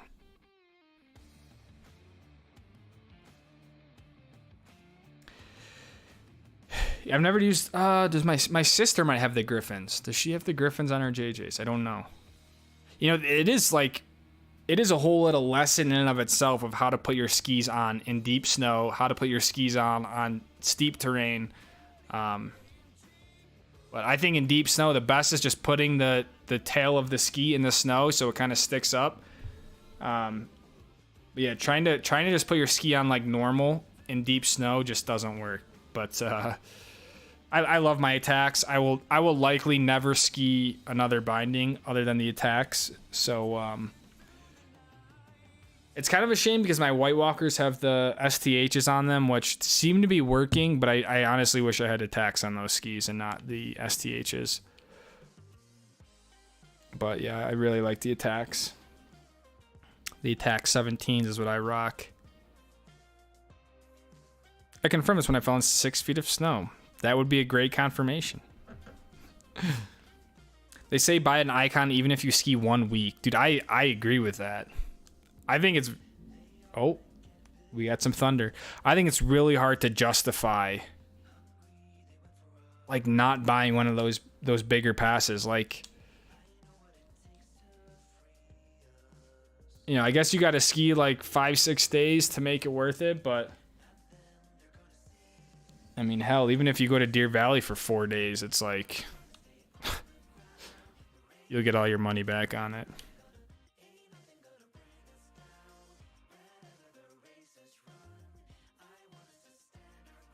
Crazy when you feel like you are drowning in snow.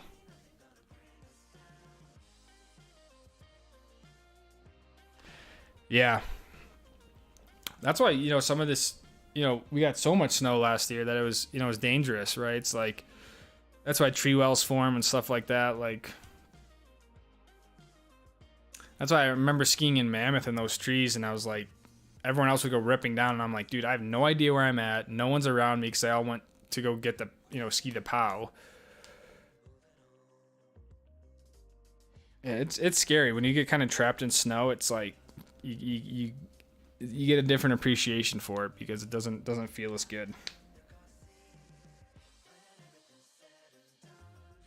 I tore the bicep tendon and rotator cuff. 2 surgeries later, 100%. Gotta do the PT. That's basically what my mom did. Was she tore the bicep tendon and the rotator cuff. 100%. Let's go, Bon. Let's go, Bon. Bon's comeback.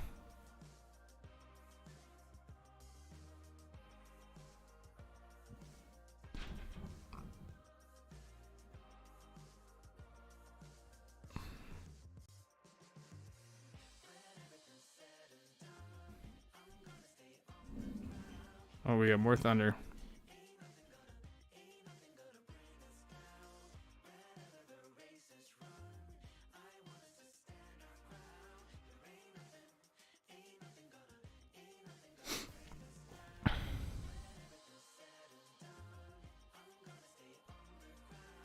East is a major rain this past week. Lots of flash floods. Mark wasn't great in POW, but Solomon bindings are great for getting in POW.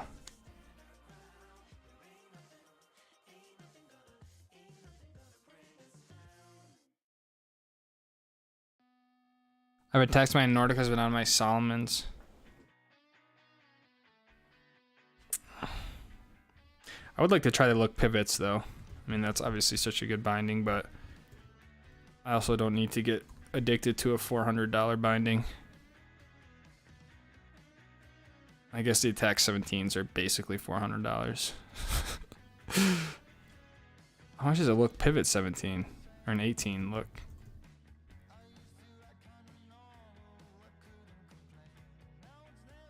Look pivot 18 is $430. Even the 15 is $430. Even the... Damn. Bindings are expensive.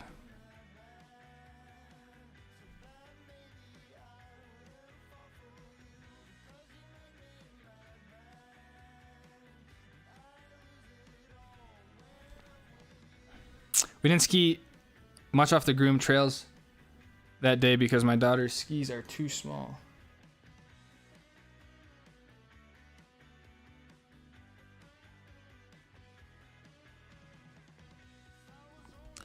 To float, when they would fall, they would disappear.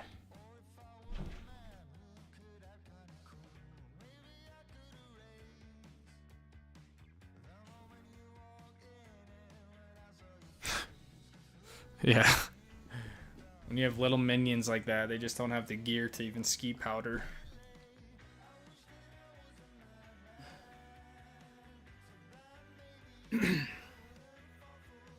Apartment coatings specialist. Hey, it's Ray J. Okay, I screwed up my YouTube name and I can't change it back for 14 days. Loving the new downhill content on the bike. Apartment coating specialist, aka Ray J. Thank you for the $10, dude. I kind of like your name, dude. Maybe you shouldn't change it back.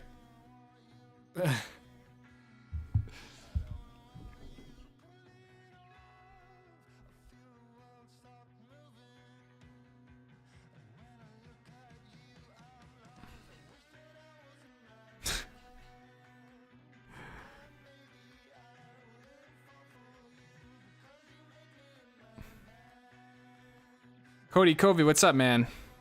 Ray J, seriously, thank you for the $10, man. I appreciate that, dude. I'm glad you like some of the bike content. Little holdover, still in the mountain, stuff like that. But you know, I think the plan is after Labor Day. And you guys let me know, after Labor Day, is that time to start trickling out snow content, like the resort ratings, stuff like that, or is it more like October, then I can hit it? But my plan is, you know, somewhere around then to start reeling out snow stuff. Probably still mixed with like fall biking, I think would be cool. But yeah, is like Labor Day a good time, or should I wait that extra month and hit it hard in October? I don't really know. I don't think there's really a right answer or not, but I just know basically come Halloween we're gonna be skiing again, so.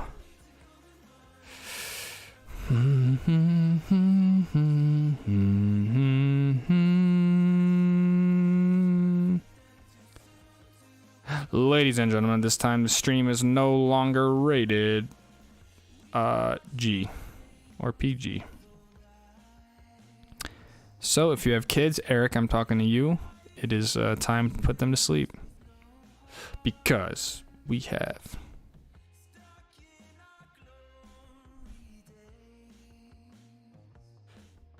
the Garage Gang.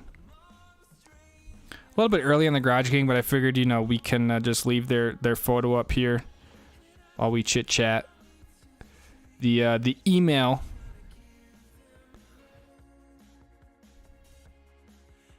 The email said, "We are the Garage Boys. Feel our Stoke." Okay.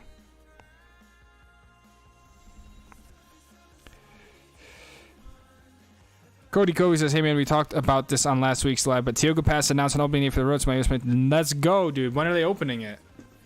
I guess I could Google this. Tioga. I guarantee, dude. Saturday. We'll open a vehicle. Saturday, July 22nd.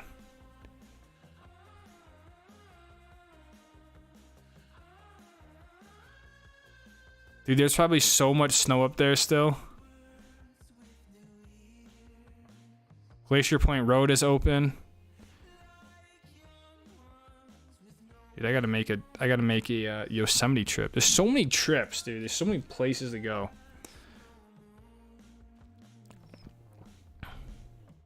Regina says October.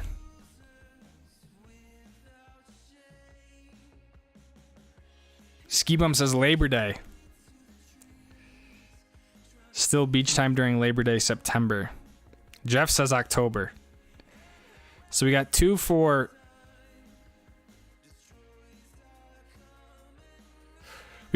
October, one for Labor Day.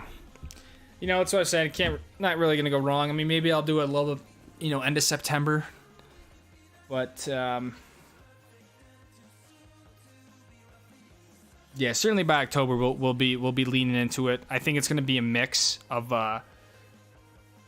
ski stuff and then continuing some of the bike stuff. But you know, at that point, biking's going to probably be trickling out, and people are going to be getting stoked for ski season. But you know, I want to do resort ratings. I want to do, you know, my top runs, top chair lifts. I want to do like a whole little GoPro series to help you guys out who have GoPros. You know, whatever else, my gear for this season, zipline stuff. I mean, so if I can trickle out a ski video like, you know, once every 2-3 days, and then still do some biking stuff, go down to Moab, right? Like, could be fun. Who knows? We'll figure it out.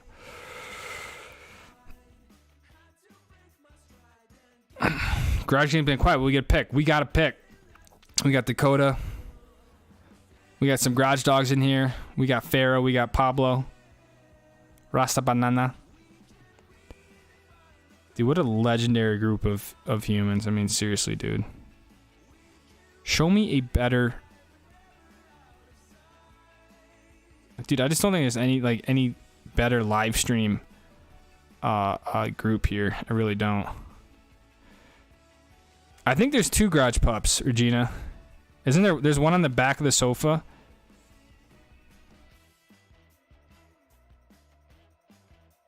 Put my kids to sleep at 6:45 on the West Coast. Dakota. 420 Garage Gang sponsorship endorsement funds. That's right, dude. I need to start putting in. You know, who are you sponsored by? The Garage Gang. Absolutely sick. And we have Jay. Dude, Jay. Good to see you, man. Hit the screen. Jay, remember for 17 months, dude. Undertow, he says. Dude, isn't Undertow like a black technical trail or something, or a jump trail? Are you trying to send me to my death or what, dude? Is that a hard trail? On a side note, thank you for 17 months, dude. Thank you for all you do for the channel, moderator, all that sort of stuff, man. And I'm stoked to hear that you are back in Utah.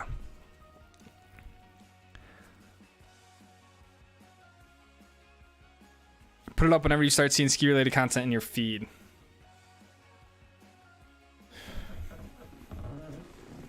Yeah. The thing with YouTube, right? It's like, there's just stuff all the time everywhere. It's like,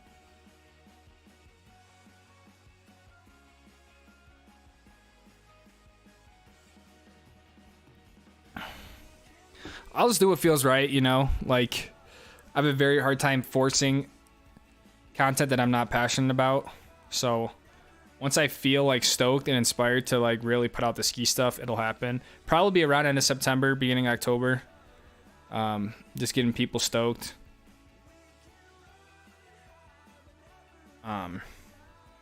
But I also don't want to sell the fall short either, right? Like there's still so much. The fall's such a great time to go to southern Utah and stuff like that. I'd love to get back to Sedona, Arizona. You know what I mean? So there's no reason why we can't do it all. When does Colorado Resorts start to open? We should get Colorado Resorts before Halloween, Cody. I would think like October 24th, 25th in that area, you should potentially see an A Basin and Keystone opening. I would be surprised if they don't open, if they open after Halloween. So we should get Halloween, so we'll be,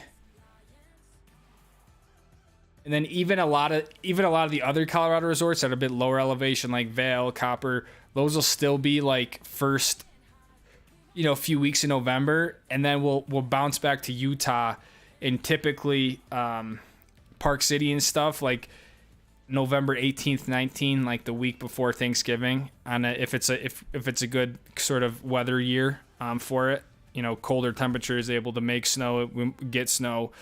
But like something like Deer Valley, for example, they typically don't open till December, so it'll kind of bounce back between start in Colorado, come to Utah.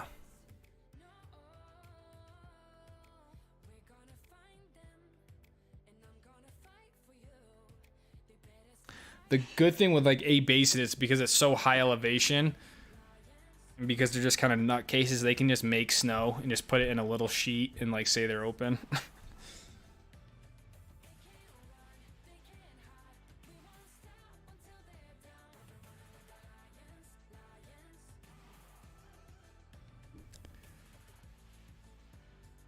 You missed the WoW shuttle.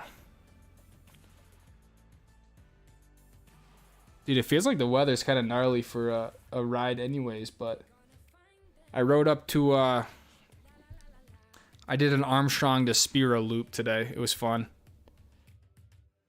Like, it was my first time riding in the rain.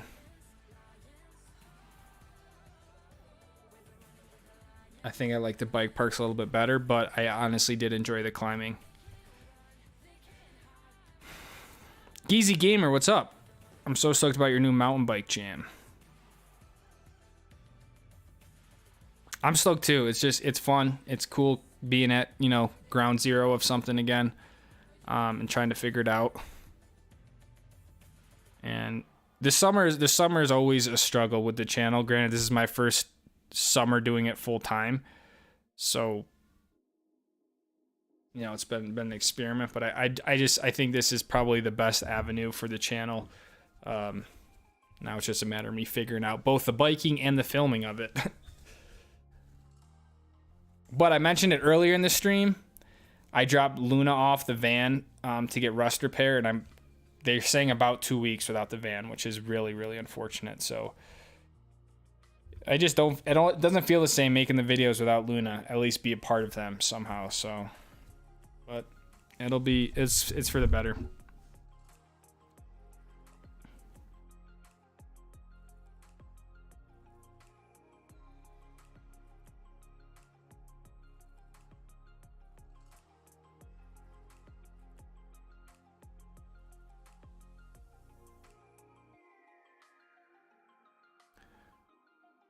Yeah, Thanksgiving.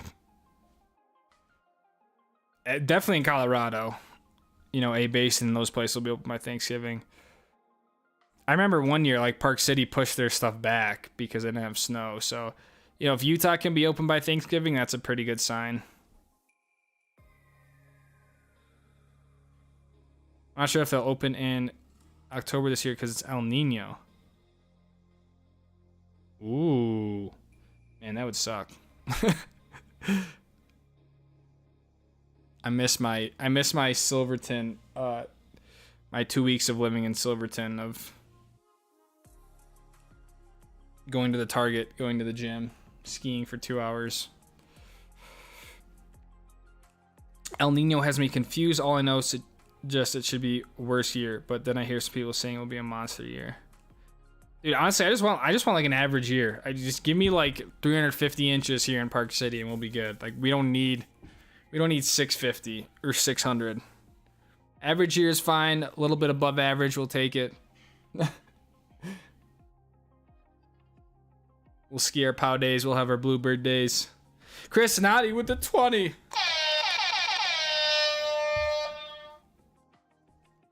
That's a double horn because Chris came through in the last 10 minutes of the stream, so it's like double points. With the $20, keeping the Stoke high. Chris, good to hear from you, my friend. Thank you for the 20, dude. We got a lot of 20s today. Thank you, guys. The Stoke is high. Late to the party, dude, but you're here, man. They told us last year was going to be bad, and it was only bad because we got so much snow the resorts were closed. Honestly, I don't know what year it was, but I kind of stopped just looking at the weather. Because half the time it said it would snow, and it never snowed, and then the other time it said it wasn't supposed to snow, and it snowed. It was like, kind of is what it is, you know? Armstrong to Spiro is a pretty trail. It is, man. We were talking about it a little bit earlier. I feel like some of the trails in Park City, it's super, super cool to have like that little single track in like the field of aspens and all the sort of the brush on either side. It's cool. I had a lot of fun. It was the first time I rode in the wet, so that was cool.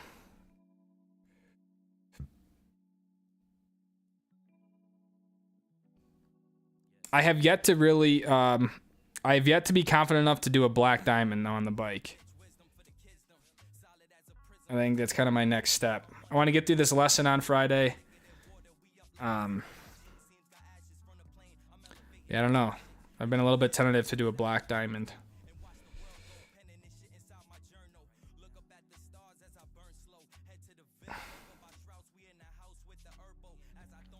Last year was like a peak La Nina year, so signs pointed to it being good. I suppose you can find anyone to tell you what you want to hear. Yeah. You could ask 5 different weather people and get 5 different weather models.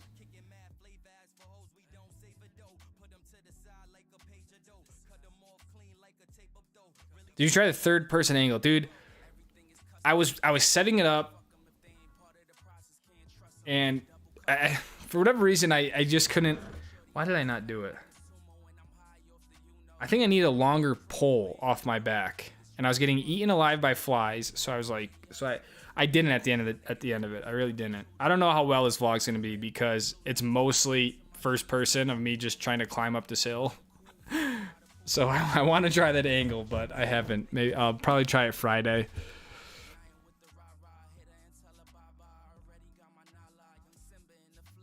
You're in the best state for learning all about mountain biking. The terrain diversity is unmatched. Wait till you try Moab. I'm just nervous. Like, I'm just so not confident and comfortable on the bike. It's like, you know, I take it for granted with skiing. I would do everything solo. You know, go anywhere, hike anything. Like with biking, I'm like, well, I don't really. You know, if something happens, what do I do? But yeah, I want to try Moab. Are there places to ski that aren't at big resorts? Like, are there local, smaller spots where you all live? For sure, dude. There's definitely plenty of small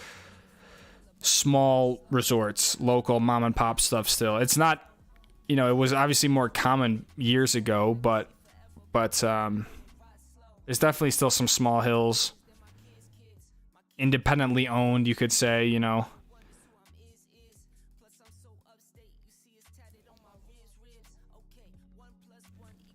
It's more and more common that these resorts get bought up by the bigger corporations and stuff like that. I would say a lot of this stuff in major ski towns is you know, pretty commercialized now, but what up, man? So late, but glad I got to catch some of the live stream. Search Flow, you're not late, dude.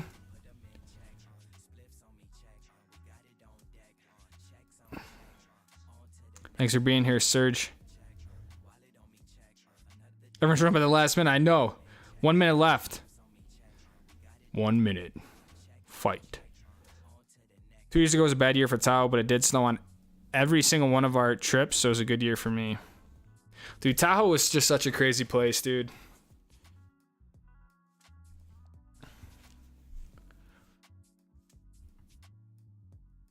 I don't regret battling the storms there, but man, I don't know what the hell I'm thinking when I go do that.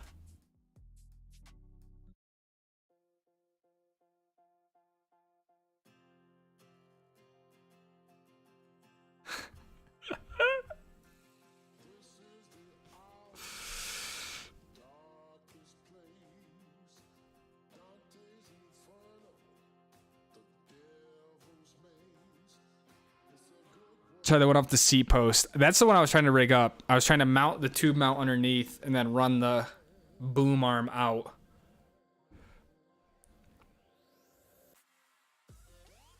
So we all sitting here in the garage. We found a twig outside, had to save it, but just wondering how many people are sitting here analyzing this bag.